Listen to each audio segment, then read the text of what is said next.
This is the Investor Connect podcast program. I'm Hall T. Martin. I'm the host of this show in which we interview angel investors, venture capital, family offices, private equity, and many other investors for early stage and growth companies. I hope you enjoy this episode.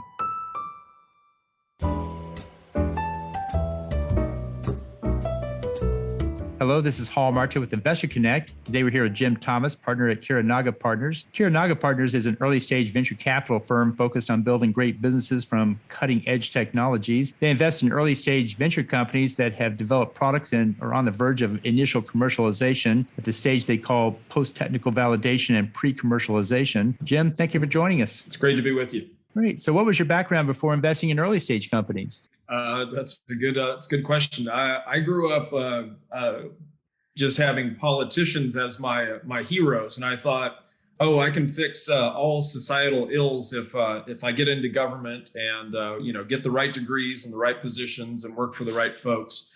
So I spent 10, 11 years working local, state, and federal politics, and unfortunately, it took me 11 years to figure out, left or right, I wasn't going to make the difference I wanted to make. So but it was great. Working in politics, you get to see how the sausage is made, and literally you get exposed to every issue under the sun. And so if you don't have a strong opinion, you certainly come in contact with people who have very strong opinions about literally every topic on the planet. So it was a great learning ground. Great. So what excites you right now? I think, when I was born and raised in California, loved being there. California is a wonderful state, and especially the geography and the diversity is fantastic. But it got so crowded. I was ready to, by my, say, mid-30s, I was just ready to take off.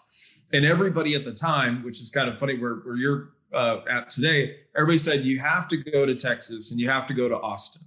And I did. And, and it was great, but it just wasn't, I wanted to be a little closer to the beaches. I thought, this is a place where I want to do a lot of business. I want to have a lot of contacts.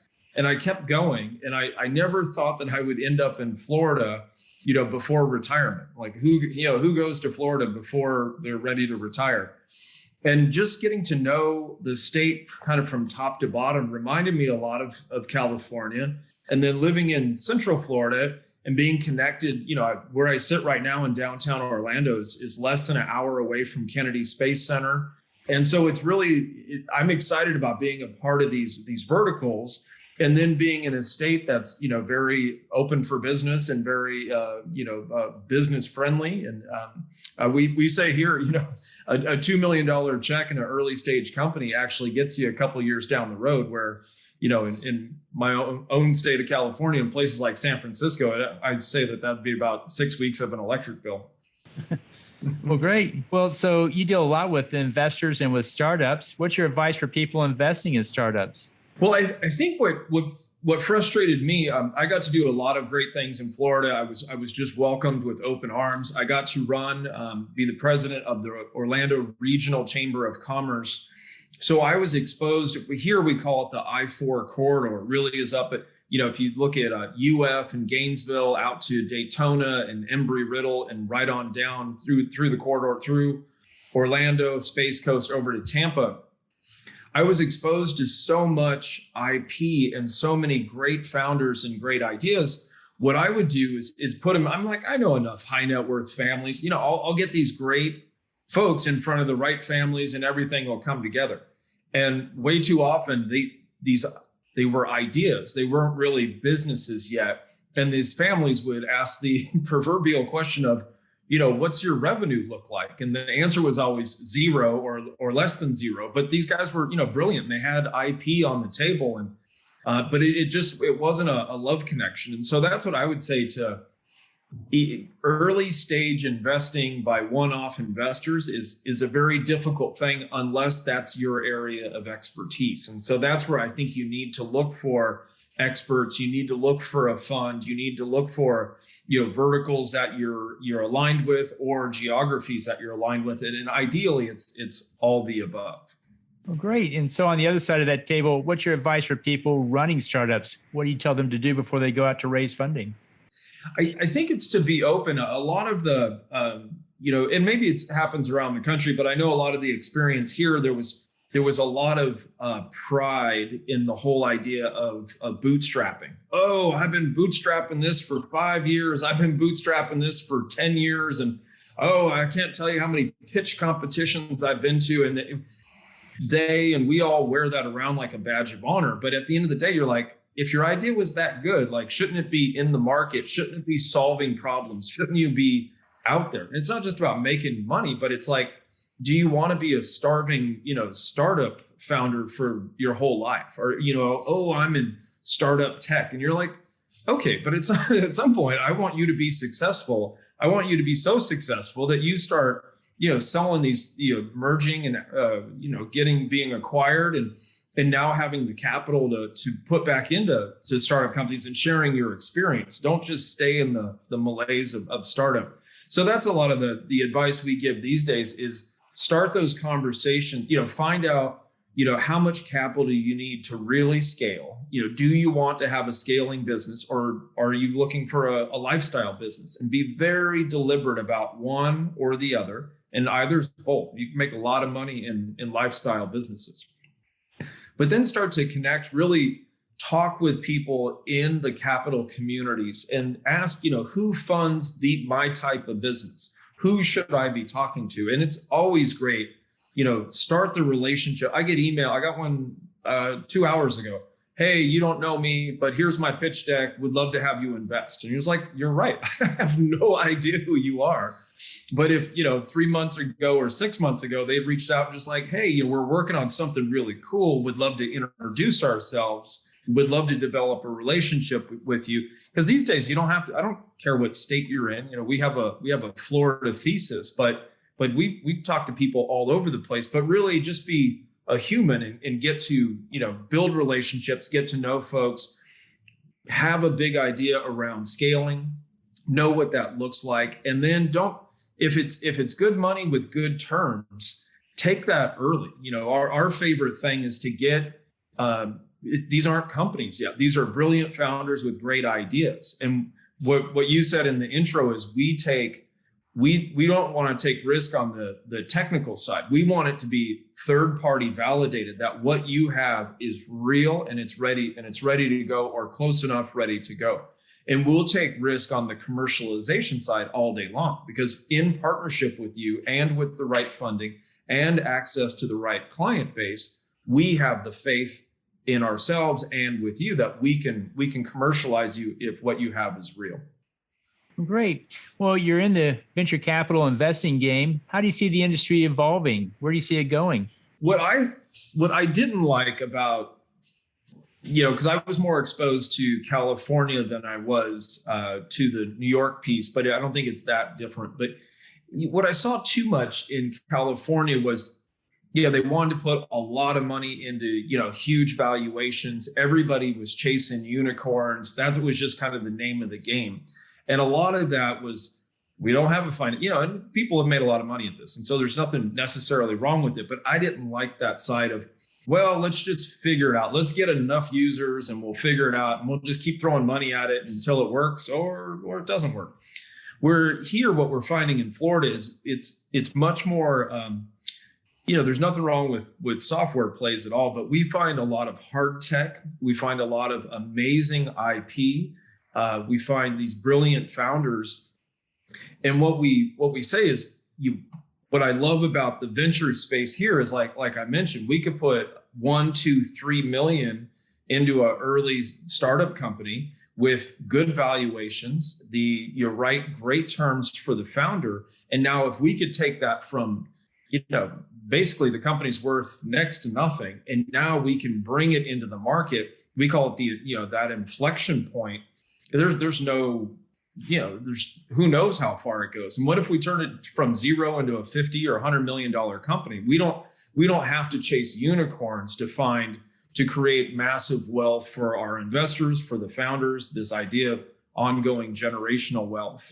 So that's the piece that I like to play in. And I feel like more people are moving that direction. People are moving to places like Texas, and people are moving to places like Florida, because they don't have to chase these unrealistic valuations. Well, that's great. And so in the next 5 years, what do you think is the biggest change we'll see in funding startups? I think it's what I really like right now is this idea, and why I give a lot of talks on this, of how do we share with the up and coming entrepreneurs that the world's greatest problems are the world's greatest business opportunities. Like before, instead of just sitting around and listening to, negative news, the world's going to hell in a handbasket. I think we're at this place where we have so much. I'm surrounded by like 5 screens right here. We have so much access to knowledge. We have access to people. We can find who's doing top level stuff. So why not go after those big meaty issues, regardless of where you live? And I think that to me is you harnessing technology to solve those major problems is something that I haven't seen as much over the past 10 or 20 years. But literally those are the companies that really catch our attention these days. Here's my financial model. Cool. Okay, and what problem are you solving? And you're like, oh, all right, like that's pretty exciting. We say, and where I think this is moving, and it's certainly where we're at, we're not just impact investors, but the investment we make, the bigger impact it has. Guess what? The bigger market it gets into, and the bigger problems that we solve, the more money we're going to make, and the more money, the more problems we're going to be able to alleviate in the world. Great. So let's talk about your investment thesis. What exactly is it, and what's your criteria for looking at startups? Sure. So what was fascinating was how I ended up, from California to Florida. The 2 founders of Kirenaga, Dave Scalzo and Terry Berland. Funny enough, Terry Berland taught nuclear engineering when Orlando actually had a naval training base. But they were up in the Northeast, and they were seeing like B-, C+ overvalued deals that just weren't that exciting. And all of a sudden I'm running the chamber, and they come down here and we meet and we start talking about all the opportunities that we're seeing in and around Central Florida, this I-4 corridor, really around the state. But there's so many great universities and colleges in this corridor. And what they came down to do was to connect with the capital community in Florida. And this is 5, 6+ years ago. And the more that they looked around, they're like, wait a minute, there's next to no organized capital. So I started referring, they said, hey, we want to get into pre-revenue companies. We want to lift these companies up. We want to turn them into amazing businesses. And that's exactly what they started doing. So anytime I found great founders, I would send them their way. They came back to me a couple of years ago and said, what if we're closing off our first fund. We're having massive success with it. We're going to start a new fund. And our thesis is going to be around the future is Florida. And what a bold thing that is, and what a hard thing it is to get a lot of people to buy into. But I was already bought in. I'd been here long enough. At the time, I'd been here already 5 or 6 years. I'm like, I get it. Like, this is the richest IP and the most undercapitalized place, I believe, in the entire country. So why don't we build a thesis around investing in Florida-based companies, but then not handcuff ourselves to say we can only invest in Florida-based companies? We were the first professional money into a vertical agriculture company called Plenty, which is now a unicorn, and it's out in San Francisco. And we're like, great, if you don't want a headquarter in Florida, that's perfectly fine. But there's so many companies that we're talking to around the country that want this lifestyle, that want that long runway, that want a supportive ecosystem. And they go, hey, if you fund us, we'll happily move to Florida. And we go, there's so many sub ecosystems within Florida. If you want to be up around University of Florida in Gainesville, Alachua County, beautiful community, wonderful things happening there. You want to be in and around the Space Coast and the vertical space industry, Brevard County, Space Coast, like I said, about 45 minutes to my east, wonderful place to be. Thousands upon thousands of brilliant engineers out there that really were attracted by NASA and now work at, anywhere from Lockheed to Northrop Grumman to Blue Origin to SpaceX. Just super exciting. And then if you want to see the sun go down in the west, go out to Tampa, St. Pete, Sarasota, and you could set up shop there, and it's wonderful environments. And then if you want an exciting city, you want that San Francisco of the East Coast, you set up shop in Miami or Fort Lauderdale. They're cool too. I like being in the central part of the state because I can get access to all of that stuff within an hour or two, or, Miami's about a 3 or 4 hour drive for me. But that's really the crux of our thesis, is this idea that Florida is open for business and it's a great place for startups. Great. Well, you deal a lot with startups and investors. What's the challenge you see most of your startups face these days? One of the biggest ones, we think, because of this ecosystem, because it doesn't have a large, long history of funding, is they go, I really need 3 million. And they get told no enough times. And then all of a sudden it's, okay, well, what about 1 million? Okay, what about 500,000? Okay, let's just try to get a quarter million. And so we try to right that ship, and we go, no, don't think small. Don't say, I'm going to sell my product into just Florida. Like, let's take you back around and say, we're going to take this nationally. If it's good enough technology, why isn't this scaling globally? And so that's the advice that we give folks here, that I don't think, traditionally California hasn't suffered from big thinking. That's one of the biggest reasons for Silicon Valley's success is, big ideas coming out of Stanford, and it's instantly like, why wouldn't this be global? But there's a cultural piece here that we have to overcome, where people are a little more reserved, and we go, no, let's blow the lid off of this. Like, what you have and what you're capable of is worthy of taken to a really high level. And then on the other side of that, what's the challenge the investors face in this space? It's great. That's a great question, especially as it matches up to our thesis. We've had numerous meetings, group meetings with high net, it's not about their wealth. They say to us, we like you guys. You got a great track record. We like the thesis, but we think you're only going to find like 3 or 4 home runs. And you've already told us you're going to invest in 10, 15, maybe 20 companies. We don't think that the ecosystem has it in it. But what's so fascinating is me being on the kind of the front lines of the ecosystem for 10 years now. There's plenty of ideas. Really, it's the hardest thing for us to do is to activate that capital and to breathe that confidence into the investors to say, trust us. Like, there's more companies out there than we can fund. We consider anybody else in the state of Florida, we don't consider them to be competition whatsoever. We happily co-invest. And if we don't co-invest, the better they do, the better we all look. But that's honestly the biggest challenge, is trying to show. And what we've done is we backed up and we said, well, we're just going to demonstrate it. We have a great first portfolio, but now in our second fund, we've already funded 6 companies. There are 6 rock stars, and 5 out of the 6 are headquartered in Florida. Let's go through each one. And they're like, oh, you're like, yeah, and we did that in a matter of months. Wow. Well, that's great. So you see a lot of different sectors and applications. You mentioned several of them already. If you had to pick 1 or 2 that are at the top of the list for being good opportunities, what do you put up there at this point? 100% at the top of our list is the space as a vertical, both because of the geography and because the scalability. You hit something positive in space, and you see it. The penultimate right now is obviously SpaceX, but what Blue Origin's doing, what Virgin Galactic is doing.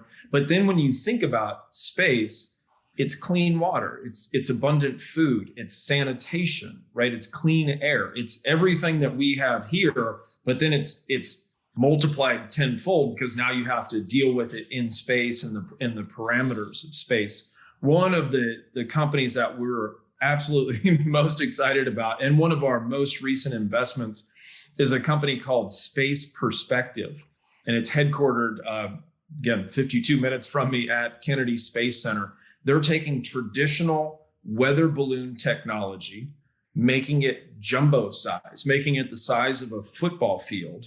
They're developing a capsule that you put 8 people and a pilot, so 9 people total. And then it goes to the edge of space at 12 miles an hour.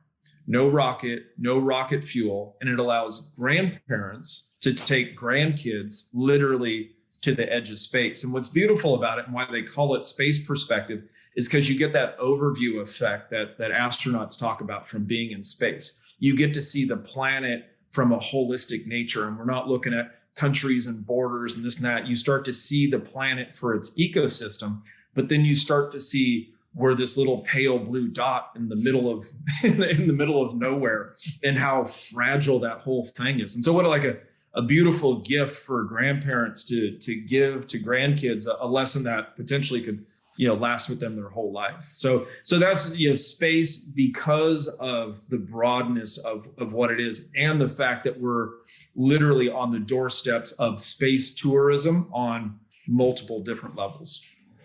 Great. Well, in the last few minutes that we have here, what else should we cover that we haven't? Yeah, I think it's, it's just kind of funny to be, I was so pro California. I still love California. I think there's wonderful places to, build and grow companies in the country. But I've become such a believer that this is fertile land for so many different reasons. And it's almost, it's almost sad to see the state and the opportunity and the ecosystem was moving in such an amazing direction. And then because of the pain that we've gone through because of COVID, it's accelerated all of that. So now a bunch of capital and a bunch of great companies and ideas and venture are coming from the West Coast. They're coming from the Northeast. Literally what me and my partners did 10 years, 5 and 10 years ago, we're seeing that kind of coalescing around here. And it's great. We got great weather. July and August are a little humid, but so's New Jersey. But it's just a great place. People from kind of all over the country and all over the world are kind of converging here. And I feel like now there's critical mass around capital and talent and big ideas. Like this really is, it's a great place to take a look at. And that's what I'd say. If you have an early startup, feel free to reach out to us through our website. Reach out to me through, LinkedIn, I think is just one of a treasure trove these days.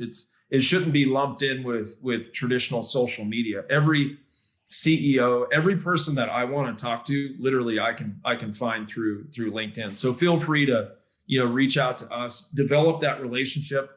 Tell us about the big things that you're working on, and we'll share where, what kind of ecosystem, if Florida is the right fit for you, or we always love if it's not a great if it doesn't perfectly align with our thesis or really fit into our portfolio structure, we're happy to be like, hey, I know where you should go, and I'm happy to point you in that direction. So how best for listeners to reach out to you? Is that LinkedIn or something else? Yeah, LinkedIn, or my email is james.thomas@kirenaga.com. So you can reach us through the website. We have a form there. Reach out direct. LinkedIn is just, to me, it's a great place to do that, Initial contact and be able to, kind of develop a relationship. Like, hey, is it, this is the stage I'm at. Is it appropriate for us to have a phone call, or can I send you some more information? And I'm always happy to do that. Or like I said, we got so many great accelerators and incubators all over the state. I'd be like, oh, hey, I know people in Miami, or I know people in Gainesville, or, I know people that are working on similar technology. This is a great thing. I'm happy to put you in touch with them. And so, yeah, feel free to reach out. Great. We'll put those in the show notes. Want to thank you for joining us today, and hope to have you back for a follow-up soon. It's great. Great talking with you. Thanks for having me on. Investor Connect helps investors interested in startup funding. In this podcast series, experienced investors share their experience and advice. You can learn more at investorconnect.org.